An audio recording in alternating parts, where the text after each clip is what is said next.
Tonight on Access TV, it's Gotham Comedy Live. Get ready to laugh. It's the best of Season 2, New York's finest. With your host, Ryan Stout. Gotham Comedy Live's The Best of Season 2 is all happening right now. Ladies and gentlemen, Ryan Stout. Hello and welcome to the Best of Gotham Comedy Live. Tonight, we'll be showing you highlights from some of the most talented comedians from all over the country. This first segment is all about something everyone struggles with in one way or another: dating. And if you're saying, I don't struggle with dating, then you've never been on a date and you're lonely. So you struggle with not dating, which is still technically a struggle with dating. Point is, this topic applies to everyone. I tried speed dating. Is anybody giving that a go? Do I know you?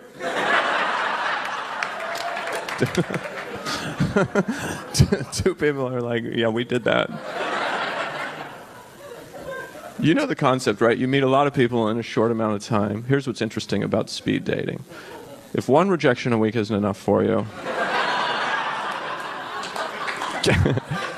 give this a whirl. Because 30 an hour is a real rush.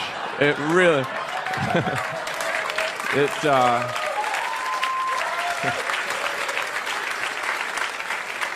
It feels like emotional whack-a-mole, is what it feels like. It's just this assembly line of rejection that we've put together that, yeah, this is a great idea. I tried online dating, too. No one ever wants to admit that they did that, but everybody knows someone who met on the internet. There's always half the couple. You ask, how did you meet? We met on the internet, and it's usually the man who's like, would you just stop telling people that... It's the laundromat, remember? Why is it? Because if a man's on the internet, it's like, you've done everything you can do. A woman's like exploring her options. A man's like, I've depleted my options.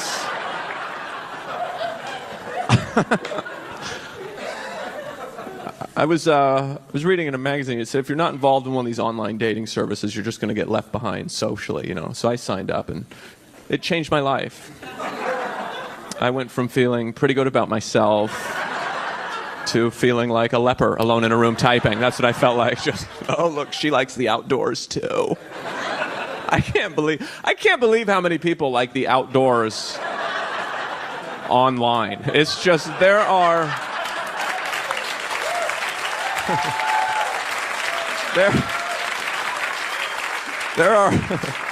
there are a lot of hypocrites at home typing about their love for the outdoors with carpal tunnel syndrome. Just, I love hiking. Are you there? Where are you? I did a little internet dating this summer. It's pretty awesome. Anybody? Craigslist? First girl that I hooked up with, she was a cool Upper East Side girl, right? I was into her. We went out a few times, and it got to be hookup time. We're having fun. It got to be naked time. We're having lots of fun. It's about to go in. For the first time ever, it's about to go in.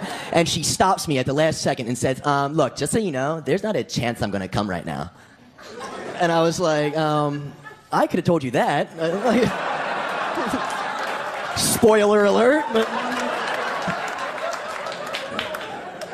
the second chick, by that I mean the other chick, was a Russian, right? And I was psyched about a Russian chick. I'm a dirtbag from Jersey. To me, that's some James Bond shit, right?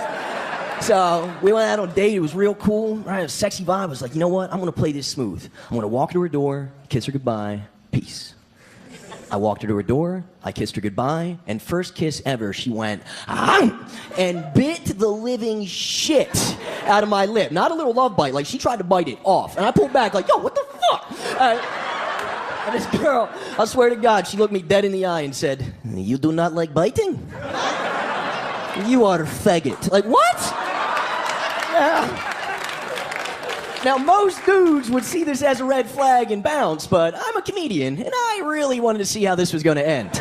So when she invited me upstairs, I went. Fellas, if I could take back 2 flights of steps in my whole life, without a doubt, it would be those 2 flights. This girl proceeded to give me what I can only describe as the angriest Russian hand job in the history of angry Russian hand jobs. First of all, I'm a grown-ass man. Who do you think you are to try to give me a hand job, lady? I got 22 years on the test. You don't go to Picasso's house and grab a brush and just start painting. I am the maestro of giving me a hand job. You bring your mouth or you bring nothing, sister. So, when I tell you this was horrible, at no point did her hands move in hand job directions. At no point. There was no north-south. There was no north. It was all just east and west and east and west.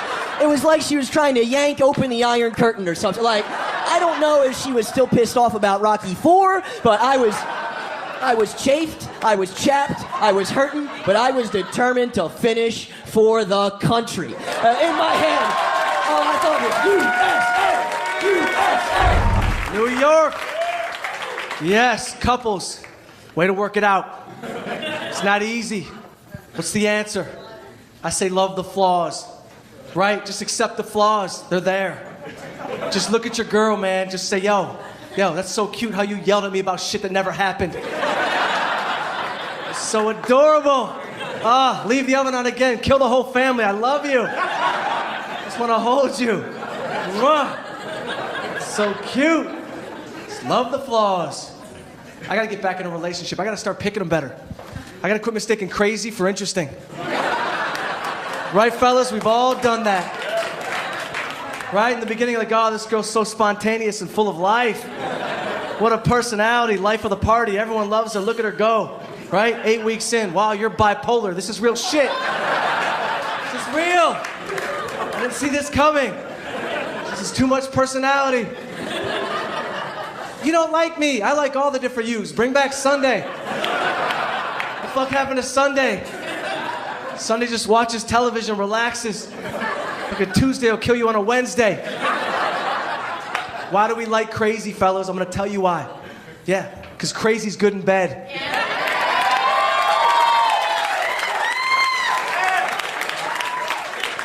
And apparently all you bitches are here tonight.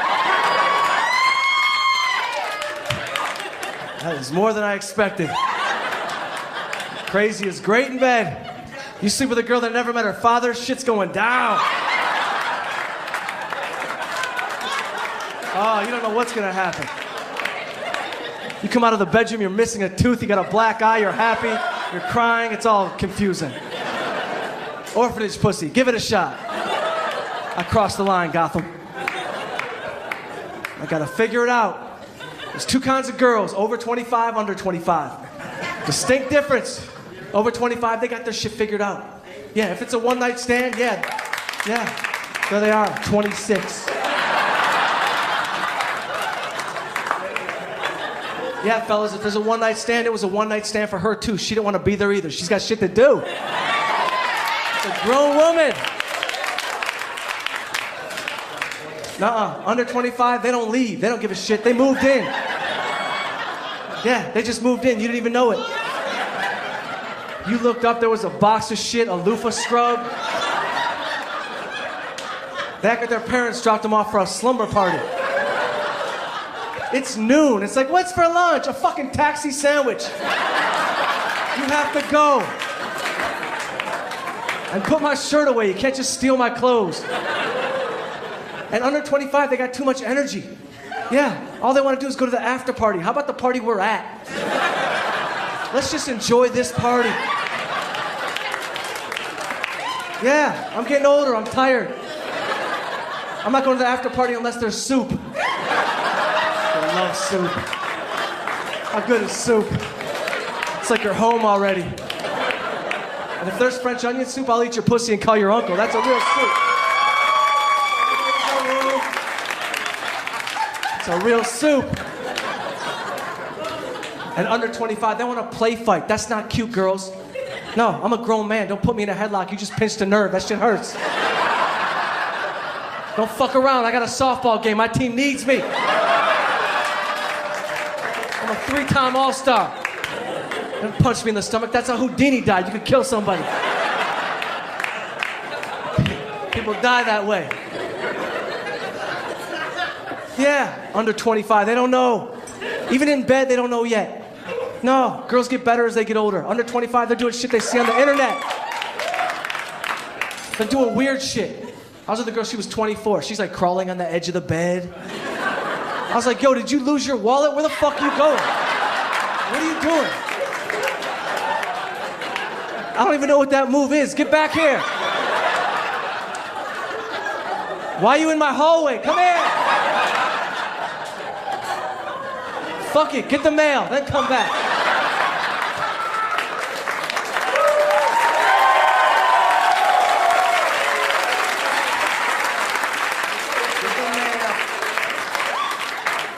You work for Single Mike now. Stay tuned for more laughs on Access TV with the best of Season 2, New York's finest. Welcome back to Gotham Comedy Live's The Best of Season 2, New York's finest. Welcome back to the best of Gotham Comedy Live. Before the break, we heard what some of our comedians had to say about dating. For those poor, broken souls that took the next step, let's see what they had to say about getting married. Oh, I like it. Look at you guys, you little sweetie pies. Look at you. Oh, I love comedy. I love comedy clubs. Because it's the perfect date night. Yeah, it is. It is. What are you married?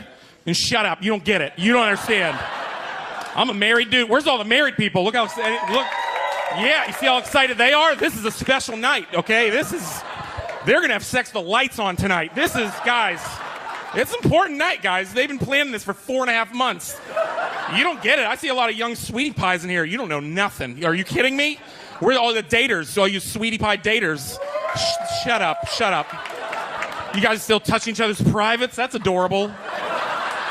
You're still making out in the Target parking lot for no damn reason. Just kissing for no damn reason. It's not even your anniversary and you're just kissing in the parking lot. What's the matter with you? Just go get your shower curtain, knock that shit off. Are idiots. It's not like all my young friends, they're like, oh, well, you're married. You don't need to go anywhere. Oh, is that right, young people?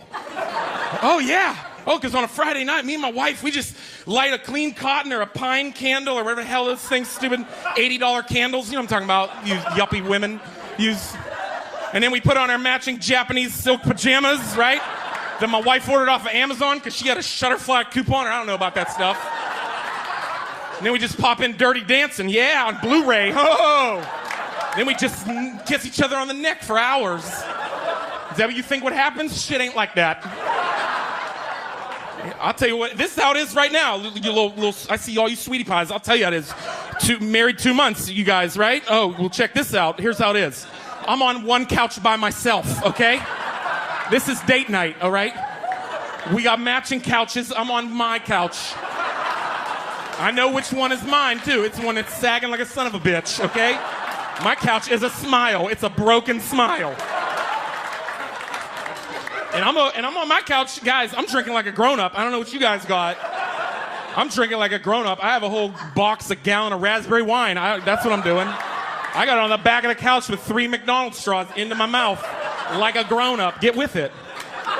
And I don't care what flavor it is, too. It was on sale. Kiwi, strawberry, watermelon. I don't care about nothing.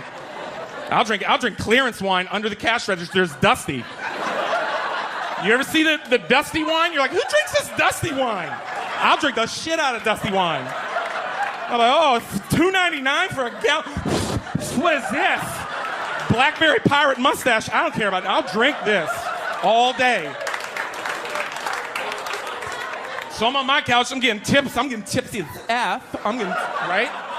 My wife, she's on her couch. We bought our couches 6 years ago, matching. Her couch is pristine. It's pristine. What is it? What is it? I don't know about nothing. It's gorgeous. Her couch is awesome. Like she could return her couch today and get a full refund. I'm serious. My couch looks like a homeless man was murdered on it. Okay? There are people doing heroin behind my couch. I'm like, get out of here! Come on. She's over here, and this is what happens to you when you be a grown-up. Okay? She's over here, she's freezing. Her top half is covered up in her Hello Kitty Snuggie, whatever that dumb thing. I didn't see her buy that. She looks like an old like Hungarian woman selling fruit and stuff, like I don't know. With like E.T. on a milk crate and a BMX bike. I don't know. What? And then that's her bottom half is covered in 19 of her grandmother's Afghans, okay? And she's still cold. I'm like, you're freezing because those Afghans, I can see your body through them. That's why. I've been meaning to tell you this, but your grandmother's a shitty blanket maker, okay? How about your grandmother not make 60% of a blanket, okay? She made one for the baby, or our baby's gonna die of hypothermia, okay? Because your grandmother's garbage at blankets.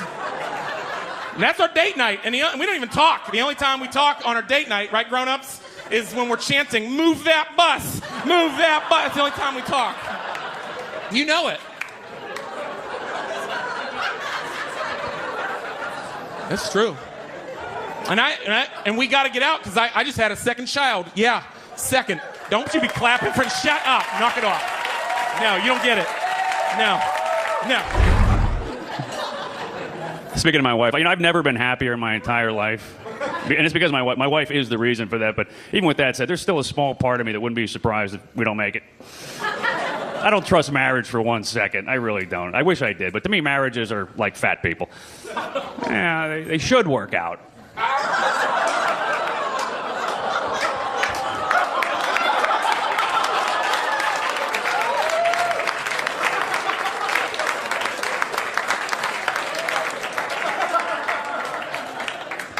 But I did get lucky. My wife's an amazing woman, very impressive, very, very funny, a beautiful woman. Even has a master's degree in psychology. But, of course, it should be in archaeology. Like most women, she's great at digging up crap from the past that nobody cares about. You're going to argue with a woman's study, because there will be a pop quiz in history. Oh, yeah? Remember what you said to me 4 years ago on New Year's Eve? Happy New Year. By the way, during the election, my wife said something a few years ago. She goes, we're going to elect a woman president someday, and when we do, we won't go to war. I said, honey, we'll still go to war. It's just the other country will have no idea what it did wrong. I'm married. Sorry. It doesn't have to change. What's that? She doesn't have to know? This show is over, everybody. You are such a lovely, slutty woman. I love you. Oh, my God. Look at that. That'll never happen for you. But anyway,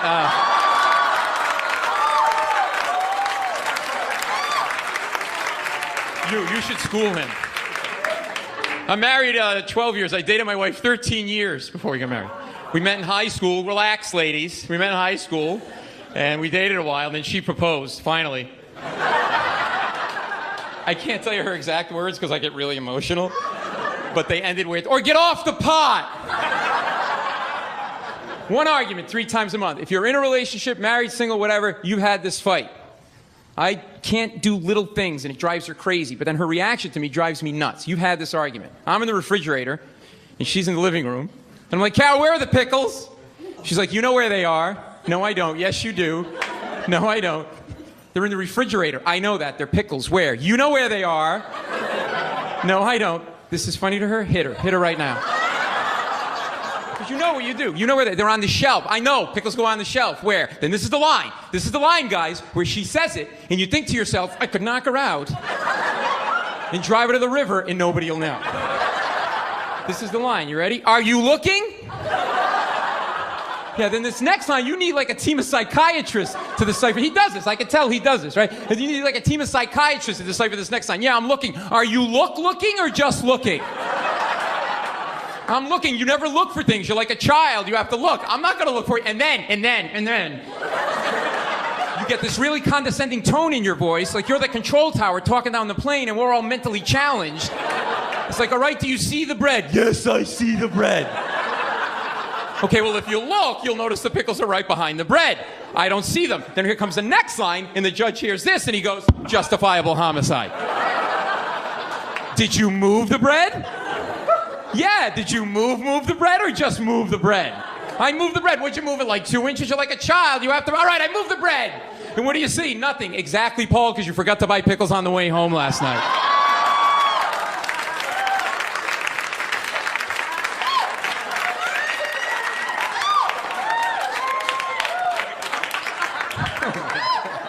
Wow. We're going to get a hotel. Stay tuned for more laughs on Access TV with the best of Season 2, New York's finest. Welcome back to Gotham Comedy Live's The Best of Season 2, New York's finest.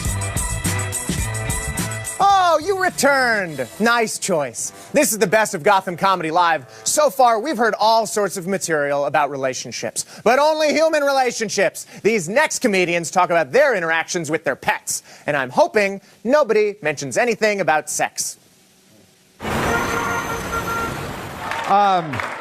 Thank you. I just got a third dog. I'm a big dog lover. I love dogs. Thank you. I never thought I was gonna get a dog until those Sarah McLachlan commercials started wearing me down. Like, they come on late at night when they know you're drunk and alone. They can feel it when you're vulnerable.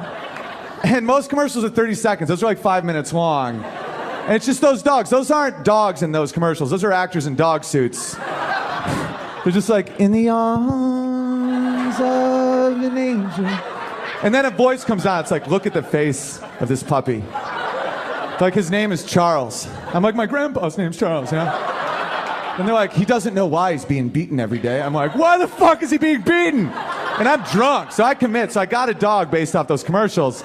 And then I started volunteering at a shelter. Don't do it, dude. That's why I have 3. Because you're volunteering. You're like, adopt a dog. Then they're like, oh, these are going to die. I'm like, not on my fucking watch. You know, then you're like, I'm like, let's get the hell out of here. Now I have 3 goddamn dogs. So I had to stop volunteering. Because I'm like, he's not dead. Now with the big bear. I like your pants. I don't know why everyone's being a dick. I like them. Stylish. The thing I like about dogs is they're very positive, you know? They're very positive. Like, people get down on themselves for no reason. We just get bummed out. We're like, I'm fucking sad. Now it's like my friend didn't text me back. Like, something so dumb. Like, the fact we're alive is incredible, and we forget because our brains are too big. A dog's brain is so small that it's perfect for happiness, right? You're like, today sucks, there's a fucking cloud, right? And that's when your dog comes out of nowhere. He's like, you got a ball? I'm like, yeah, why? He's like, what do you mean why? Fucking throw it, dude. So I throw the ball. He's like, no way, it's a ball. Ah! And then he comes back. He's like, bro, that's the best thing that ever happened to me. I'm like, what do I do? He's like, throw it again. I'm like, I just did it. He's like, it's going to bounce different. It's a whole new adventure. I'm like, how long do I do this for? He's like, until I fucking die, dude. This is it for me. Waking up can be hard without a dog, right? You want to wake up. You're like, I don't feel like getting out of bed. Your dog's already up. They're like, I can't believe we're still alive, bro. They're like, I closed my eyes last night. I thought I fucking disappeared because I don't know what sleep is. I open my eyes. Guess what? I'm back. So's my best friend. What are we going to do today? Thank you. And thanks, guys. And his tail, it's called an anticipatory wag. It starts going like this. Like, it's not ready to commit to the emotion, but it's like, he's like, say it. I'm like, what? He's like, if you stay outside, this wag's going to go fucking a lot bigger. I'm like, outside. It's like, that's a promise. We're going outside. Like, we're going outside. So I adopted a dog recently. She's a part lab, part pit bull. Conceived in a rape, most likely. Yeah.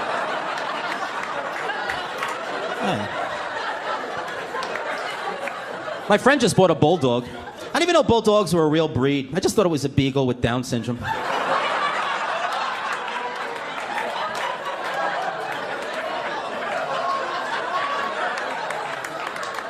His dog eats its own shit. Yeah.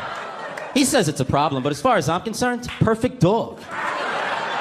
You feed it once when it's a puppy, then you have this endless cycle. It's eco-friendly and recession-proof. I don't pick up after the dog when I walk her. The dog doesn't want me to. You know how long it takes him to find that perfect spot to shit in, and then you just pick it up and take it away? The dog's looking at you like, what the fuck? We just walked 20 blocks. I could have just shit in the living room. Oh, thank you. I bought the dog a glow-in-the-dark ball. I thought she'd enjoy it. Turned all the lights off in the apartment. I threw the ball. Dog went crashing into my dining room table. Unless you have glow-in-the-dark furniture, the glow-in-the-dark ball sucks. Should have just gotten her a regular ball and a set of night vision goggles.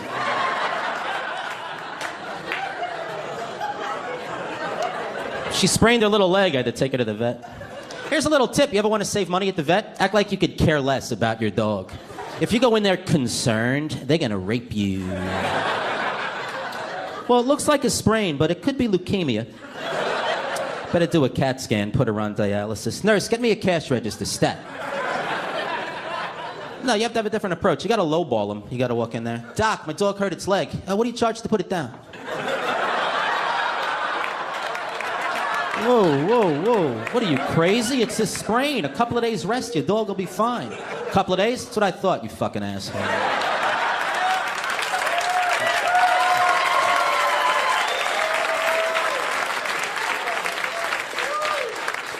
She gotta wear that lampshade on her head now. You ever see that lampshade they wear when they hurt themselves? I wish people would have to wear that. And some guy walks into the office. What happened to you? Oh, I fucked up my knee pretty badly. Yeah, I gotta wear this because I kept gnawing at it. God, I want to lick my testicles. I have 2 dogs. Boy, I wish I could make a decision as fast as my dog. Ever see how fast your dog goes to sleep? I'm sometimes pissed. How fast my dog will walk, she'll stop, do some yoga, lay down, do one more move, and just running in her little dog field. Like it is like, I'm like, how did you go? Your dog goes to bed quick because your dog isn't like you. Your dog doesn't lay there going, fuck my day today. I have no idea where that bone is. It was in my mouth, I turned, I have no idea. I wish I could make a decision as fast as my dogs, because I hem and haw. My dogs don't do that. They make a decision, they know instantly. If I'm outside with my dogs and a squirrel runs past them, they're not like, I don't know. I just chased something yesterday. I can ask my dogs a question. I know the answer before I'm even done asking. Hey, you guys want to go for a fuck yes, yes. You're gonna say walk, not vet, right? Yeah, let's go. Need to stand by the door. Let's go. Get that leash and plastic bag in your hand before you bring this walk up to me. Do some prep work, son. I'm gonna run right outside. The second I get outside, I'm gonna run to the right. There's a dog a couple houses down likes to run her mouth. I want to see what that bitch says when I show up in front of her. Everybody's tough from behind a privacy fence, aren't you? My dogs don't want to do something, I don't got to figure that out. If they hear water running, ears shoot behind their head, and they do this dog move where they just creep up. In their head, they're thinking, we are so low and so slow, there's no way he sees us. That's how I know if my dogs did something shady. If I walk into the room looks fine, and they both get up and start walking like that, then I'm like, what did you do? Like, yeah, hey, the trash fell. Just want to let you know the trash fell. We don't have hands, so we couldn't help pick it up, so we just started eating shit. And then we're like, man, maybe we shouldn't eat it, so we threw it up in the guest bedroom. Hopefully it's fun. Stay tuned for more laughs on Access TV with the best of Season 2, New York's finest.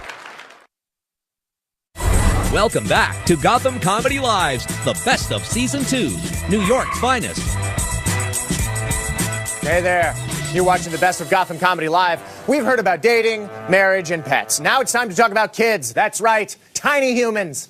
They don't have a lot of knowledge, they have very little experience, and we have to keep them alive to ensure the future of our species. It's bound to cause problems. So let's check in with these next comedians for their take on children. I'm, like I said, Maserati, Middle Eastern, and I just want to thank you guys all really for coming out tonight, because I have 2 young kids at home, and you guys give me an excuse to get away from them. No, I'm serious. Anyone here got young kids? Anyone got young kids? Anyone? Yeah, you do? How old are your kids? 4 and 3. All right, yeah, you were quick. You just back to back, huh? Where's your wife? At home. Look at you, manly man. What's your background? Dominican. Shit, it's very macho, huh? Lady, you stay home tonight. I'm gonna go. Todo bien. You stay home, woman. You breastfeed. Yeah, way to go. How do you say breastfeed in Spanish? You don't speak it. You don't know prima número dos en ese momento? Fido, bresto? No, nothing? Do you know how to say breastfeed? How do you say it? Tetas, lunch? Burrito de tetas? Está burrito de tetas. Burrito de tetas? You don't know? Leche de tetas? Is that what it is? It's got to be leche de tetas, isn't it? Anyone? Anyone speaking? Anyone speak Spanish? It's not, you know, what is it? How do you say it?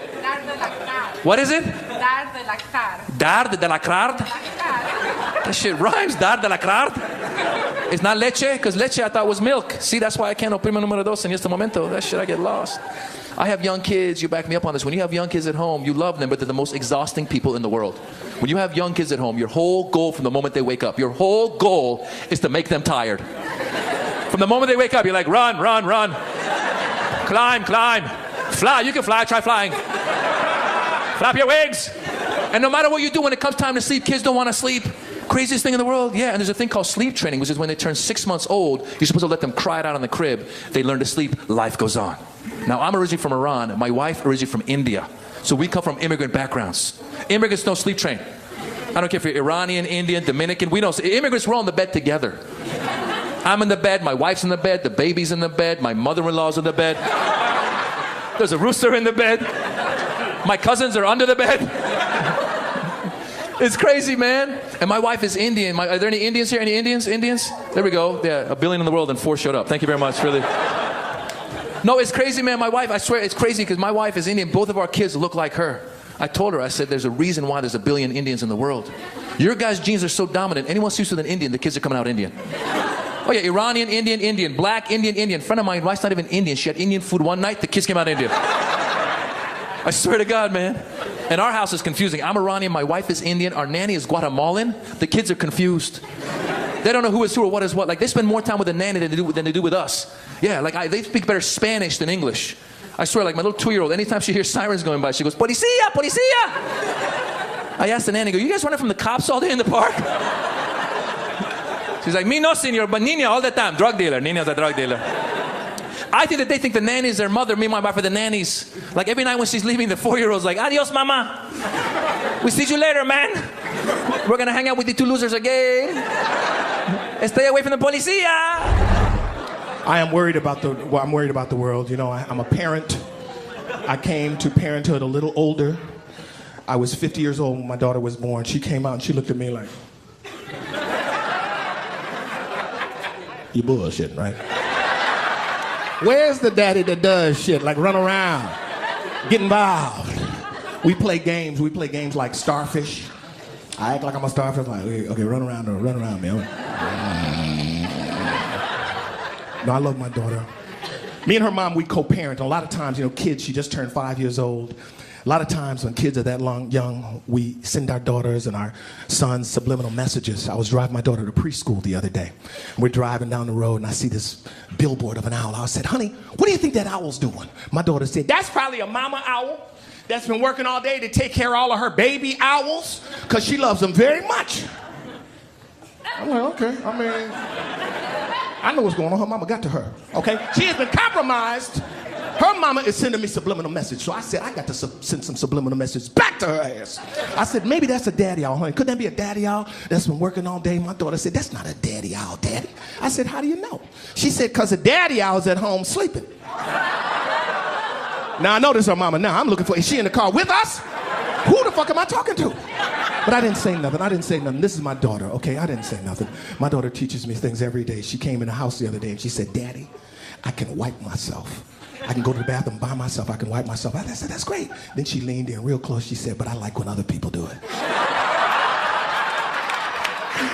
I said, "You turning into your mama."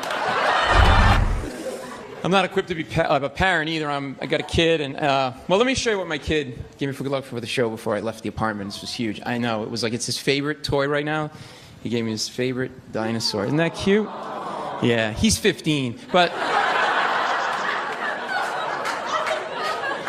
no, he's 11, and you know, at this age, it's like it's all about the kid all the time, 24/7, you know? And sometimes you resent it because you want to do stuff for yourself, you know what I'm saying, dude? Like this past weekend, he had a baseball tournament. My wife's like, "You go, father-son bonding weekend." And I did it, 3 days with him, and at the end of the weekend, it hit me, I don't really care for the kid. Because it's all about the kid. You don't have any time to yourself. Like Saturday night, it's my night too. I want to go to a club, and he starts complaining. "Daddy, the lady on the pole scares me. This Jack Daniels is burning my throat. You call that weed?" I don't need to take that shit. It's the most important thing you can do is have a kid, and no one checks with you from the government to see if you're qualified. I'm an idiot, and they let me have a kid. The first indication you don't know what you're doing as a parent. My son was like 10 months old, and he had his first night terror. He's holding on to his crib for dear life. 3 o'clock in the morning, bawling his eyes out. And me, Joe Brainiac, all I could think to do was try to reason with him. What is it, Alex? What's wrong? Tell Daddy. What is it? Like he's gonna snap out of it and go, "You want to know what's wrong, Paul? Come over here." I was nice and warm in the womb. You yanked me out of there. You snipped off my penis. You wrapped me in a plastic bag. I shit myself 8 times a day. You hung this mobile above my head. You think it's cute? It is freaking the shit out of me right now. When I'm hungry, I can't even go to the fridge and get a pudding pop. What the fuck do you think is wrong with me? Oh, and one other thing. You got me sitting in Santa's lap. Do you want me talking to strangers or don't you? So now he's at that age I got to have the talk with him. You know the talk? The don't tweet pictures of your junk to women. I have a little baby boy, and I already want to fight him. I want to fight him. I know you can't fight a baby. Relax. I know you can't fight a baby, but I want to figure out how. Like, legally, I want to, like, I've thought about it. I'm like, what if we make weight like boxers? You know what I'm saying? Like, if he's 11 and I put garbage bags on and do the paleo diet and we're the same weight, I can beat the shit out of him legally because that's Olympic boxing rules, okay? I can fight a kid. If we're both 111 pounds, we can fist fight after school. It's legal. I'll send a note to his teacher. I don't care. Meet your dad at the flagpole at 3 o'clock. His friends are like, why your dad fighting? It's something about puking on his shoes 2008 and Easter. I'll do it. I'll fight your ass. This little boy ruined my life since the minute he was born. Don't you? Aw, he's a little crazy idiot, okay? Here's what happened. I'm going to tell you right now. I don't know, but you guys know. Yep, hold on. I'm throwing some science on you right now, some grown man science. My little boy, the first day, he came out C-section. You know what a C-section is? Don't nod your head like you do, because you don't until you... It's not like in the health class where they teach you in the book, and they're like, oh, you make a small incision in the lady, and then the baby comes out on eagle's wings, and REO Speedwagon is playing. Shit ain't like that, okay? I went into this place in the hospital room. It was like covered like a Dexter kill room in plastic, and you know what I'm talking about? I was like, oh, what did I thought I got set up, okay? And then the doctor pulls out his spatulas or whatever, like he's making hibachi. I don't know what he's doing. Throwing shrimp in my mouth, and I'm like, oh, that's, he's like, that's placenta. I'm like, you're a sick doctor. And then he cuts my wife open with his Friday the 13th machete. It's like, yeah. And then he gets inside. He's like, I'll be back in a second. He's 90 seconds in my wife. I'm like, get out of her. Get out of her thorax. Get out of there. And then when the baby finally comes out, the baby, it's not, listen, it's going to get crazy, okay? I'm just saying, if you got pulled pork or nachos and salsa, shit's going to get real. I'm going all the way with this. This is, like, all you see first is, it's not the baby's face. It's not like, hi, daddy, this is my face. It's the baby's feet just kicking, and the doctor's trying to get it like a Costa Rican chicken farmer, and just, he's like trying to wrangle it. And it's like a bloody satanic sacrifice. It is. The baby, like, he's pulling it out. Have you ever seen Indiana Jones in the Temple of Doom? Have you ever the doctor is put, Kalima Shakti De, Kalima Shakti De, Kalima, yeah, no, it is. And the nurses are in the background, they're like, Madam, Suram, Madam. The anesthesiologist is on a drum, he's like, Madam, Suram, Madam. There's an Indian in the background throwing chicken bones at, hey, I don't know. That was my HMO. I don't know about you guys, okay? I would have been better off having my baby behind my heroin couch, to be honest with you. Stay tuned for more laughs on Access TV with the best of Season 2, New York's finest. Welcome back to Gotham Comedy Live's The Best of Season 2, New York's finest. Welcome back to the Best of Gotham Comedy Live. We've had some good laughs so far, but we are closing in on the end of the show, which leads us into our final segment, technology. You know technology, right? The thing that will eventually become self-aware and enslave our children. Well, here are some comedians who had a few things to say about technology. As I said, I'm old. I am jealous of people who are younger, though, because technology, I can't figure out technology. I was in rehab for like 2 years, and I came out, and I'm telling you, like, everything changed. Just Twitter. Twitter has taken over the world. But, you know, it's good to be a comedian with Twitter around nowadays, because you can make some money on the sly. A lot of people don't know this, but a lot of these reality TV chicks, like Paris Hilton and Kim Kardashian, they want to seem witty on Twitter, so they hire comedians sometimes to write their tweets as if we were them, you know. And my agent called me up and said, Art, like, just assume maybe if Kim Kardashian wanted you to write tweets for her, would you want to write tweets for Kim Kardashian? It's good money, but you have to pretend you're her. And I thought to myself, I would love to do that, but I'm bad with technology. What if I fuck up and accidentally send out a tweet on Kim Kardashian's account about my life? I think I'd get fired. You know, like, you imagine one of her like 13-year-old fans, like, hey, you're at Kim Kardashian, I'm in the shower and I can't see my dick.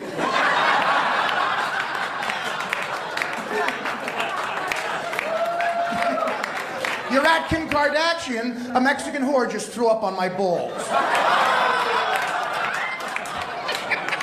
I think the mother slut, she'd get mad. She'd fire me. Mama Kardashian. I think Bruce Jenner would try to get mad, but at this point he can't make a face. Yeah, technology is just going really. How about the GPS in your car? GPS in your fucking car. I can't get a hold on that, man. First of all, it's a woman giving you directions. When did that happen? When did women get good at giving directions? They can't make it a man robot?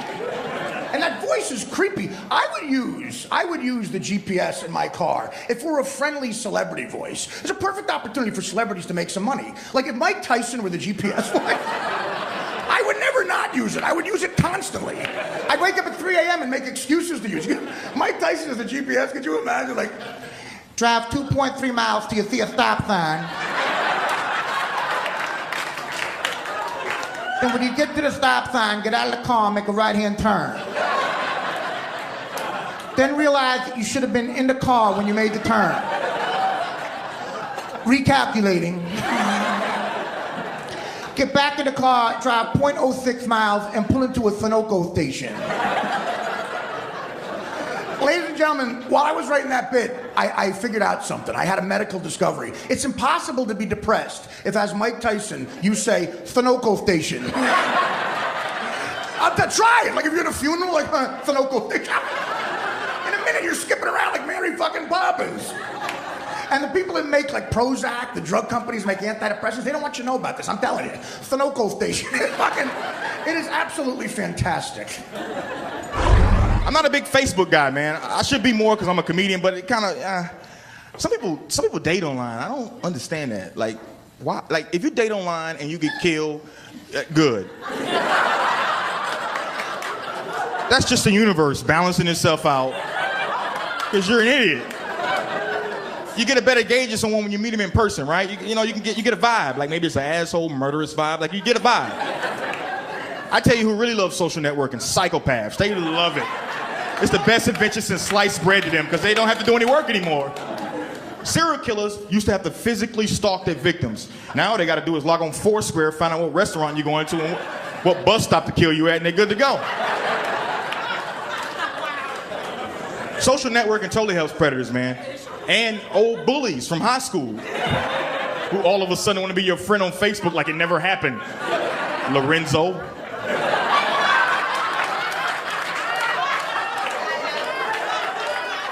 Lorenzo used to punch me in the chest every day and take 50 cents from me. Then he hits me on Facebook years later like, hey, what's up, dude? I sent you a friend request. I'm like, dude, you owe me $87. With inflation, mother. I'm taking advantage of the you can swear on TV policy for this show. I think it's a lot of fun. But I do think, look, it's nice to be in New York. Things have changed a lot in the last 12 years since I moved to New York the first time. The technology's taken over our lives. We're all stuck on our Facebook pages now. I think we got to think about this stuff. I think we should all cancel our Facebook pages tonight. What do you say? I think that'd be a good idea. Unfortunately, it's impossible, okay? You can only deactivate your Facebook page. They own our information. They've stolen our privacy. Let's deactivate our Facebook pages tonight, though. And in 20 years, let's all reactivate at the same time, and we'll all look the same, and our friends will look fucking old. It'll be awesome. I don't think married people should be on Facebook. I think if you're married, you should cancel your Facebook. Do you want some ex-boyfriend or ex-girlfriend of your husband or wife from 25 years ago sending little secret messages in the background? How's married life? Wink, LOL. Oh, LMFAO, I'm here if you need me. That's not how the world's supposed to work, man. When I was a kid, everybody had one telephone. We'd keep it in the kitchen by the fridge. That was your connection with the outside world. If somebody wanted to get a hold of your husband, she would call the phone in your kitchen. You'd pick it up, you'd say, hello. She would say, is your husband there? You would say, who the fuck is this? Roger, there's some on the phone. She calls here again, I'm gonna slit her fucking throat. That's how the world's supposed to work. That's how you keep a marriage together. Technology's taken over our lives, man. We're living in a world where you can post your suicide note on Facebook, drink antifreeze, and get 28 likes before the poison kicks in.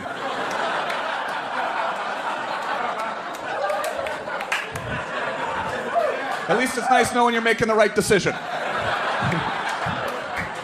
I don't think we even act the same way anymore when we're taking a photograph. Like before, if you would take a photograph, you would know that photo would just end up, in some photo album. They had these things, when I was your age, they had these things called photo albums. They were these special books. Each sheet had plastic. You would put the picture on a piece of paper under this plastic. You would protect it so it wouldn't get scratches on it. But when someone would say, hey, let's take a picture, you'd act natural. You'd be yourself because no one was ever going to see that photo ever again. But now if someone takes a picture, they're using their cell phone. The cell phone's hooked up to the internet. The internet's hooked up to every human soul on this planet. It's going to follow you for the rest of your life. So you got to put on the best face. You got to put on that perfect face. And it doesn't matter how drunk you are, you got to look good. And we all end up making the same face. I call it the Facebook face. Unfortunately, it always ends up looking like halfway between blue steel and taking a shit, Like a generation of constipated people, that's what they're gonna say. I know, it worries me, this stuff, man. I had a drone fly over my house in Los Angeles last week. That's how much we're losing our privacy. They're looking into our backyards. It's a scary time. And we're doing this, of course. We have a lot of these security measures to protect our freedom. They say, we want to protect our freedom. America's the most free country in the world. Yeah, well, if it's so free, how come it's the only country where you got to take your shoes off when you go to the airport? Because 10 years ago, some guy lit his foot on fire on an airplane and nothing fucking happened. Now every time you go to the airport, you got to tiptoe through the airport in your slippery socks just because you want to go to fucking Cleveland, right? And take your laptop out of your bag. Take your laptop out of your bag and tiptoe around in your slippery socks. And go through some cancer-causing x-ray machine that costs $4 million a pop. The thing can see through your clothes. There's $4 million x-ray machine in every airport. Can see through your clothes. You got to show everyone your cock. Is that freedom? Every time you go to Cleveland, you got to show everyone your penis.